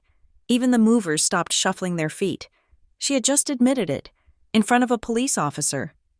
"Because it is not your house to sell," I said softly. "And it is not your money to fix your mistakes with." "We would have paid you back," she insisted, tears streaming down her face now. "Eventually, once the business got back on its feet." "With what?" I asked. "With the profits from the tour company that is currently bankrupt, with the equity from the townhouse you are about to lose." I reached into my pocket and pulled out my phone. I unlocked it and opened the email from the title company. "The title office called me. Tessa," I said, holding the screen up so she could see the glow. "They called me at the motel where I was staying because I couldn't go home. They asked me to confirm the wire instructions." Mom's face went the color of old paper. She dropped the plate she was holding. It hit the driveway and shattered, the blue and white porcelain exploding into jagged shards near her feet. Dad looked away, staring intently at the muddy tire tracks. "They sent me the document," I continued, my voice hard. "The purchase agreement, with the signature, Lucy Johnson, signed yesterday." I looked at my father. "Who signed it? Dad, was it you? Or did you make Tessa do it so she would take the fall?" He didn't answer. He just breathed, heavy and ragged. "That is forgery," I said. "That is a second-degree felony in Pennsylvania. Sheriff Miller is standing right here. He heard you admit that the plan was to sell it and take the money. I have the document on my phone. I have the affidavit from the title company." "Lucy," Mom whimpered, "please, don't." "Don't what?" I asked. "Don't treat you like adults. Don't hold you accountable. You wanted me to learn about the real world. Well, this is it. In the real world, when you forge a signature and try to sell a $500,000 property that doesn't belong to you, you go to prison," Tessa sobbed, collapsing onto the bottom step of the porch. "I was just trying to help. Dad said we had to. He said it was the only way." "Shut up, Tessa," Dad hissed. But there was no heat in it. He looked defeated. He looked old. I looked at them, my family. They were broken, not because of me, but because the illusion they had lived in for years had finally dissolved. They had spent money they didn't have, lived in a house they didn't own, and relied on a daughter they didn't respect. And now, the bill had come due. "I am going to give you a choice," I said. They all looked up. Hope, pathetic and fragile, flickered in their eyes. "The sheriff can arrest you right now," I said. "I can press charges for the forgery and the attempted fraud. We can go to the station, fingerprint you, and you can spend the night in a cell waiting for a bail hearing, and given the amount of money involved, bail will be high." Mom let out a small squeak of terror. "Or," I said, "you agree to my terms, right now, tonight." "What terms?" Dad asked hoarsely. "First," I said, "the movers unload the truck. Everything that was in the house when Grandma died stays in the house. Furniture, appliances, dishes, everything. You take only your clothes and personal items." Dad nodded. Okay. "Second," I continued, "you leave. Tonight, you find a hotel. You have 48 hours to remove your personal effects, and then you surrender the keys. The 60 days is over. You lost that privilege when you tried to sell the place." "But where will we go?" Mom asked. "I don't know," I said. "Sink or swim." I saw the recognition of her own words hit her like a slap. "Third," I said, stepping closer to Dad, "and this is the big one. You and Tessa will sign a document that Ethan is emailing over right now. It admits that the power of attorney was invalid. It releases me from the Ridge Trail business loan completely. You accept full liability, or you dissolve the company.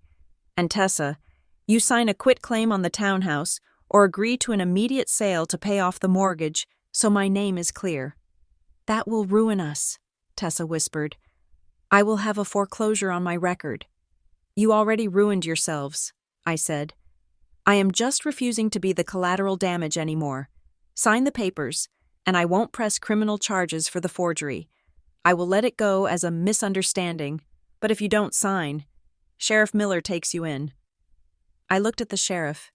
He gave a subtle nod. He was ready to do whatever I asked. Dad looked at Mom. Mom looked at Tessa. They looked at the house, the warm, lit windows, the life they were losing. "We will sign," Dad whispered. "Good," I said. "Sheriff, can you please supervise the unloading? I don't want them accidentally taking the silver." "You got it. Ms. Johnson," the sheriff said.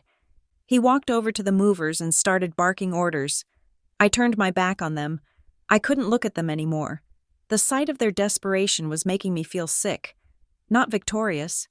I walked up the porch steps, past Tessa, who was still crying into her hands, past the broken china on the ground. I walked to the front door. I put my hand on the brass handle. It was cold and solid. I opened the door and stepped inside. The house smelled the same. It smelled of lemon oil, old paper, and wood smoke. It smelled like Grandma. The hallway was messy. There were outlines in the dust where the cabinet had stood, and empty hooks where paintings had been removed, but the bones of the house were still there. The high ceilings, the crown molding, the sturdy oak floors that didn't creak. I walked into the living room. They had stripped the curtains, leaving the windows bare. The room looked naked, vulnerable. I stood in the center of the room and closed my eyes. For 5 years, I had felt like a guest in my own life. I had felt like I was renting space in my family's world, paying my rent in obedience and money. I took a deep breath. "I am home, Grandma," I whispered. Outside, I could hear the sounds of the movers grunting as they hauled the furniture back up the driveway. I could hear Dad arguing in a hushed tone with the sheriff.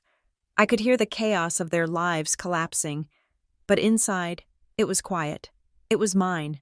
I wasn't the girl sleeping in the car anymore. I wasn't the victim. I walked to the fireplace. There was a stack of wood there that Dad had chopped. I knelt down and arranged the logs. I struck a match and lit the kindling. I watched the flame catch. It started small, just a flicker, but it grew. It ate the dry wood, snapping and popping, filling the empty room with light and heat. I sat on the floor, watching the fire. I would sleep on the floor tonight if I had to. I would sleep on a bare mattress. I didn't care. because for the first time in a week, the lock on the front door was going to be locked from the inside. And I was the one holding the key. The first night in the house, I did not sleep in the master bedroom. I could not bring myself to lay my head where my parents had slept for 5 years, surrounded by the ghosts of their entitlement.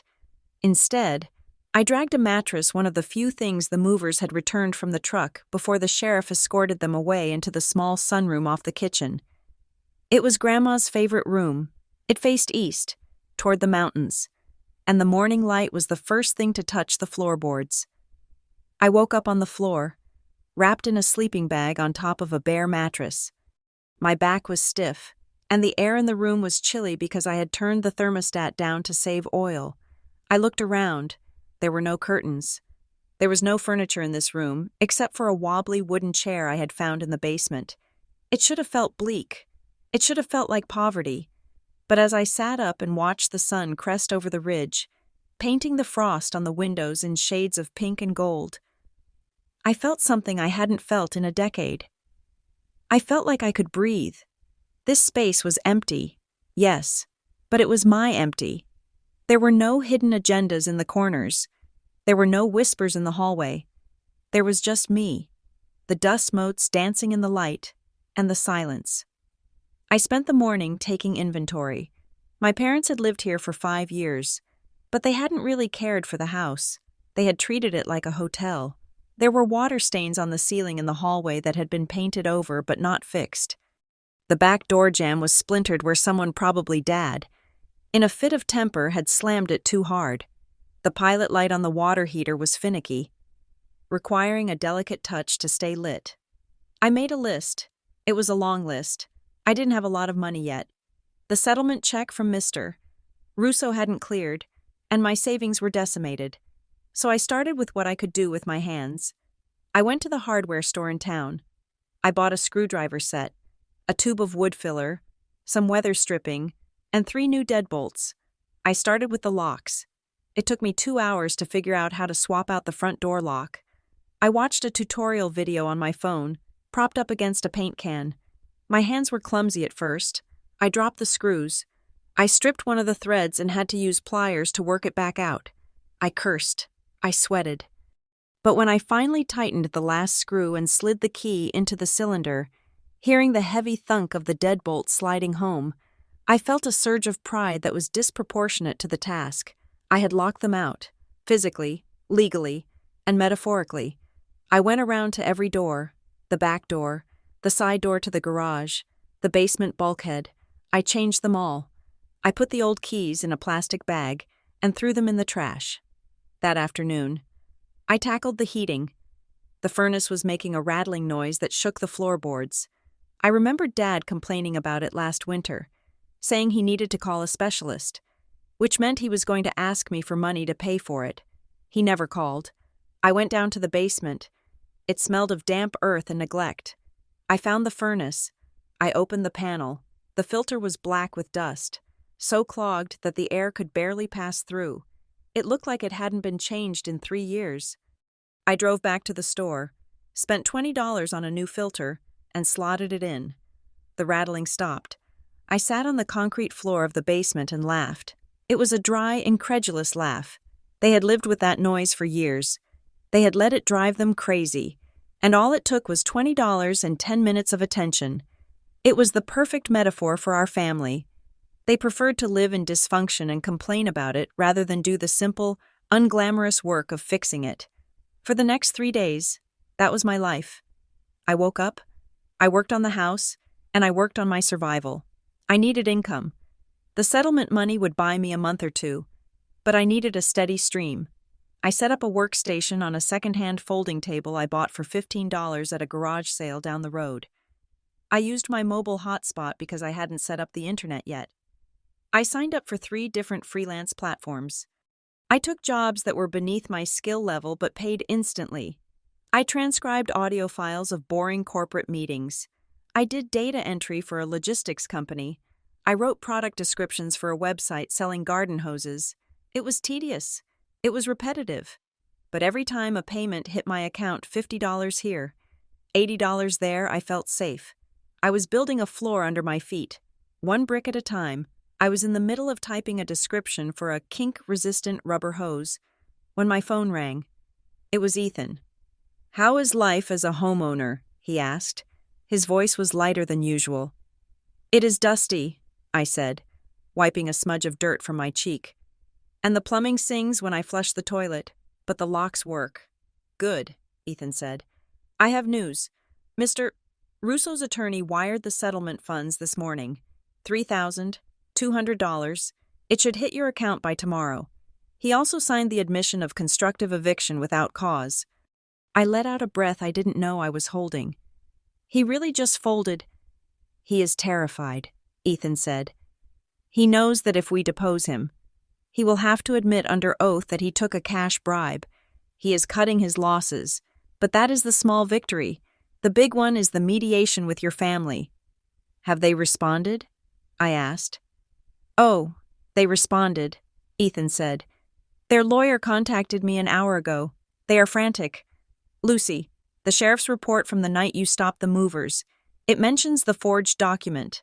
The title company has also flagged the transaction as fraudulent in their system. Your family is currently sitting on a potential felony indictment. So they are ready to sign the release. They are ready to do whatever we say," Ethan said. "But they are trying one last maneuver. They want a mediation session, in person. They want to clear the air before they sign the papers dissolving the business partnership and the property claims." "They want to manipulate me," I said flatly.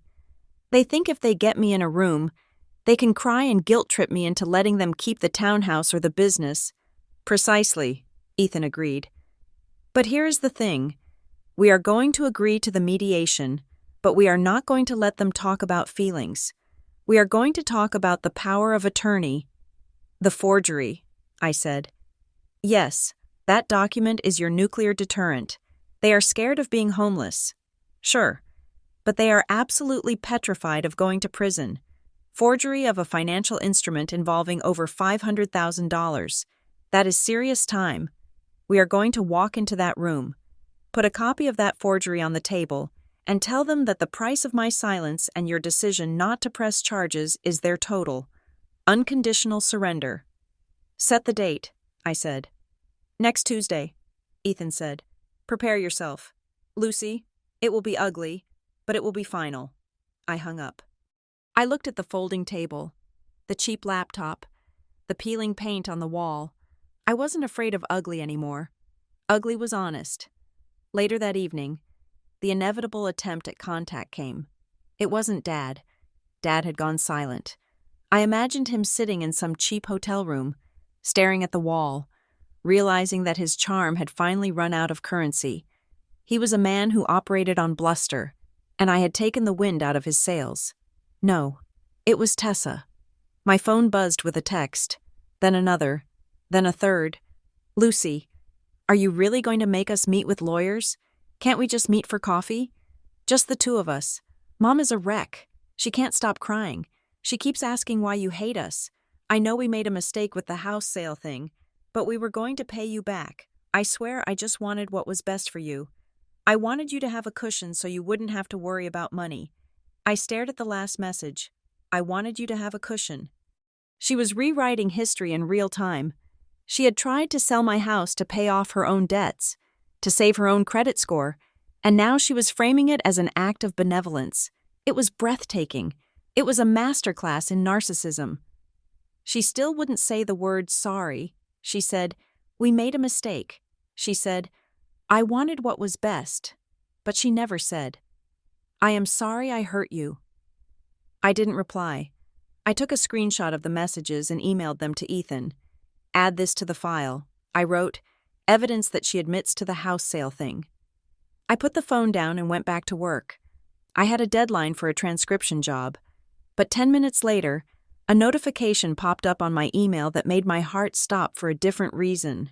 It wasn't a bill. It wasn't a lawyer. Subject interview.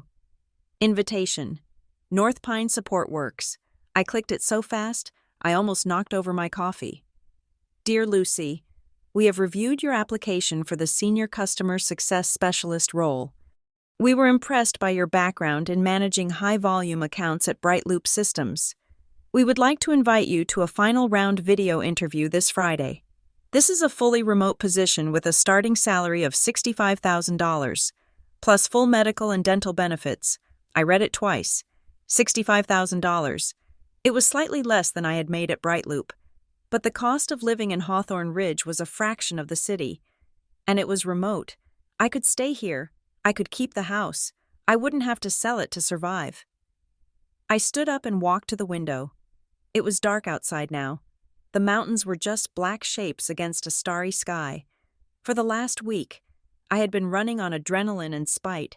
I was moving forward because I was being chased by the fear of poverty and the anger at my family. But this email, this was hope. This was a future that didn't revolve around revenge. This was a life where I could wake up in my grandmother's house, do a job I was good at, and pay my own bills without ever asking anyone for a favor. I replied to the email immediately. I am available Friday at 10. The next 2 days were a blur of preparation. I wasn't preparing for the mediation. I was preparing for the interview. I set up a studio in the corner of the dining room where the wall was clean and the light was good. I ironed my one good blazer, the only one I had saved from the eviction. I practiced my answers. I fixed the leaky faucet in the bathroom while reciting my strengths and weaknesses. I patched a hole in the drywall while explaining how I handled conflict resolution. I am proactive, I said to the empty room as I sanded down the spackle. I identify problems before they escalate, and I implement structural solutions. I smiled. It was true. I was doing it right now. Friday came. The interview lasted 45 minutes. The hiring manager was a woman named Sarah, who had a kind face and a no-nonsense attitude. We talked about SaaS metrics. We talked about churn rates. At the end, she asked, "Lucy, I see a gap in your employment for the last 2 weeks. Can you tell me about that?" I looked at the camera. I didn't flinch. "I took some time to handle a family estate matter," I said calmly. "There were some complex legal issues regarding a property inheritance that required my full attention. I have now resolved those issues and secured my permanent residence, so I am ready to focus 100% on my career." Sarah smiled. "I appreciate the honesty. Life happens." "Yes," I said. "It does." She emailed me the offer letter 3 hours later. I sat on the floor of the sunroom. The digital document open on my laptop. I read the numbers. I read the benefits. I signed it. I was employed. I was a homeowner. I was solvent. And I had done it all while my family was trying to bury me. That night, I celebrated. I didn't go out to a bar. I didn't buy champagne. I drove to the grocery store and bought a steak, a bag of potatoes, and a bottle of red wine that cost $12. I cooked in Grandma's kitchen. I used her cast iron skillet. I set the table, the cheap folding table, with one of the few plates that hadn't been broken or stolen. I ate alone. The house was quiet. The wind howled outside, rattling the windows. But inside, it was warm. The furnace hummed its steady, non-rattling rhythm. I thought about Tuesday. I thought about the mediation. Ethan had sent me the agenda. We were going to meet at a neutral conference room in Uniontown. My parents, Tessa, their lawyer, Ethan, and me. I took a sip of wine. They were probably expecting the old Lucy. The Lucy who would shrink when Mom cried. The Lucy who would stutter when Dad raised his voice. The Lucy who would give up her own comfort to keep the peace. They didn't know that Lucy didn't live here anymore. I looked at the reflection in the dark window. I looked tired. Yes, there were circles under my eyes. My hair was pulled back in a severe bun, but my chin was up. "Let them come," I whispered to the glass. I had the deed. I had the job. And most importantly, I had the folder with the forged power of attorney sitting in my bag, ready to be placed on the table like a loaded gun. They thought they were coming to negotiate a surrender. They didn't realize they were walking into an execution of their old lives. The conference room in Uniontown was sterile. It smelled of lemon polish and stale coffee, the universal scent of places where bad news is delivered. I sat at the head of the mahogany table, flanked by Ethan. My hands were folded on top of a red folder. Opposite us sat my family. My father looked 10 years older than he had a week ago. His posture, usually so upright and commanding, was slumped. My mother refused to look at me. She was busy shredding a tissue in her lap, her eyes red and swollen. Tessa sat between them, arms crossed, her jaw set in a line of defiance that was beginning to tremble at the edges. To their right sat Mr. Russo, my former landlord, and his attorney. Mr. Russo looked like he wanted to be anywhere else on earth. He was sweating, despite the aggressive air conditioning. "Let us begin," Ethan said. His voice was calm, the voice of a man who held all the aces. "We are here to finalize two separate but related matters. First, the constructive eviction of Lucy Johnson. Second, the dissolution of financial and property ties between Lucy Johnson and the Johnson family." Mr. Russo's lawyer cleared his throat. "We are ready to sign. Mr. Varela, my client admits to the breach of lease terms. We have already wired the settlement funds of $3,200. We are just here to execute the release of liability." Ethan slid a paper across the table. "This document states that the eviction was without cause and that the $1,000 payment from Tessa Johnson was the sole motivating factor. It clears Lucy's rental history completely." Mr. Russo signed it. He signed it fast, like the pen was burning his fingers. My family watched this happen. I saw the realization dawn on my father's face. He was watching a stranger, a man he probably thought was an ally in teaching me a lesson, capitulate instantly to avoid my wrath. It was the first domino falling, and it fell with a heavy thud. Mr. Russo stood up, mumbled a vague apology in my direction, and practically ran out of the room. The door clicked shut. The silence that followed was suffocating. "Now," Ethan said, turning his chair slightly to face my parents. "To the main event. My father's lawyer, a man named Mr. Henderson, who looked like he had been hired out of a strip mall, shuffled his papers. Look, Ethan, my clients are willing to move out. They are packing as we speak. But this deadline, the 60 days, it is harsh, and asking them to assume the business debt immediately, that is financial ruin. We are hoping for a compromise, a family arrangement." "There is no family arrangement," I said. It was the first time I had spoken. My mother looked up. "Lucy, please, we are your flesh and blood. You are treating us like criminals." "I am treating you like business partners who breached a contract," I said. "You wanted me to learn about responsibility. I learned, and responsible people do not let toxic assets drag them down." "We are not toxic assets," Tessa snapped. "We are your family. I was trying to help you." "Help me?" I asked, my voice rising just a fraction. "By bribing my landlord, by putting me on the street in winter." "I wanted you to find your own way," she insisted, though her voice wavered. "I wanted you to stop being so dependent." Ethan reached into his briefcase. He didn't speak. He just pulled out a single document and placed it in the center of the table. It was the purchase agreement for the house, the one with the blue ink signature. "Mr. Henderson," Ethan said to their lawyer, "are you aware that your clients attempted to sell the property at 42 Maple Drive 3 days ago?" Mr. Henderson blinked. He looked at the document. He looked at his clients. I was not aware of a sale." "They used a power of attorney," Ethan continued, tapping the paper. "A power of attorney that Lucy never signed, a power of attorney that was notarized in a town Lucy has never visited." The room temperature seemed to drop 10 degrees. "Mr. Henderson picked up the paper. He read the signature. He looked at the notary stamp. Then he slowly put the paper down and moved his chair a few inches away from my father. "Robert." "Mr. Henderson said, his voice tight. "Is this true?" My father didn't answer. He stared at the table wood grain as if it contained the secrets of the universe. "This changes the nature of our conversation," Ethan said, leaning forward. "We are no longer discussing a civil eviction. We are discussing felony forgery and attempted grand larceny. The amount involved is over $500,000. In Pennsylvania, that carries a mandatory prison sentence. My mother let out a high-pitched sob. No, we didn't mean to steal it. We were going to pay her back.